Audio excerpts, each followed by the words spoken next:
John Luther, who's the chairman of Dunkin' Brands. John, your food service career has been one of the most amazing journeys that I've ever witnessed as an onlooker in this industry.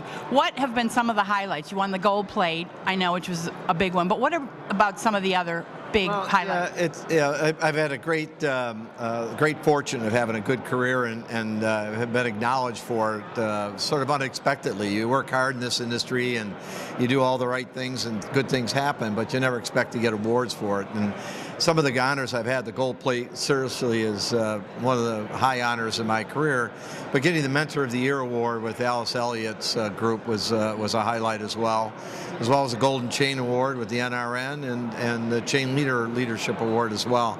And then just recently, I've been inducted in the Menu Masters Hall of Fame.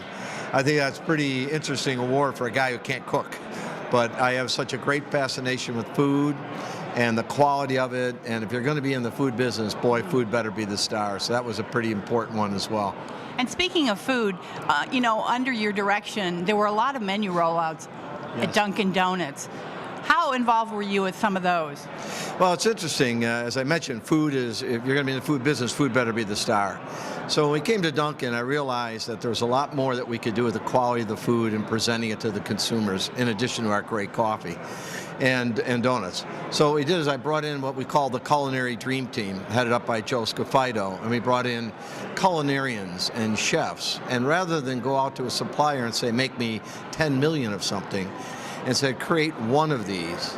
And we said to our suppliers, replicate this quality 10 million times. And it changed the entire slope, I think, of the quality of our business. And we actually called it quick quality instead of quick service. And it changed, I think, the slope of our business. And we have continuing momentum as we go into these difficult years. And now we're coming out of it. We've had great momentum because of the great product that Joe and his team have developed. What was the toughest transition in your career? Well, I think the toughest transition is when I left Aramark and I went out on my own. I was in the contract food service business, and then I went to CA1 with Delaware North, and that was in the contract food business as well, and I was very accustomed to that. So the transition from going from contract food service into consumer branding was a huge leap. And I was able to make it because I have this deep love affair for the creative side of our industry and the importance of branding. I learned it at Aramark. I got a lot of momentum at CA1 when I brought brands into the airport restaurant scene, and I took that branding element and was able to convert it and adapt to the fast, quick casual and the fast food aspects of it at Popeyes, and then from Popeyes to Dunkin', and was able to really carry that on. And I think it's just the adaptability that was able to make it from contract into the restaurant, airport restaurant side, and then into total branding.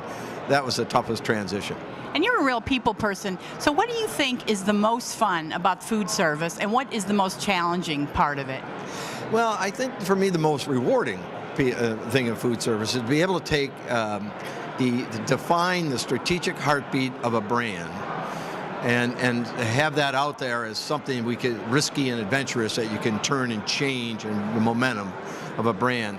But building a team that can be inspired by that strategic heartbeat with a culture of values and a culture of commitment, and taking that cultural aspect of values and commitment and applying it to the strategic heartbeat to change the dynamics of a business.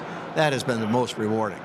The most challenging is every time you do something, there's a competitor out there that wants to either copy it, underprice it, or do better than you at it. So your greatest challenge is to always be on your toes and never standing still. To stand still is to die in this industry. So that's the greatest challenge.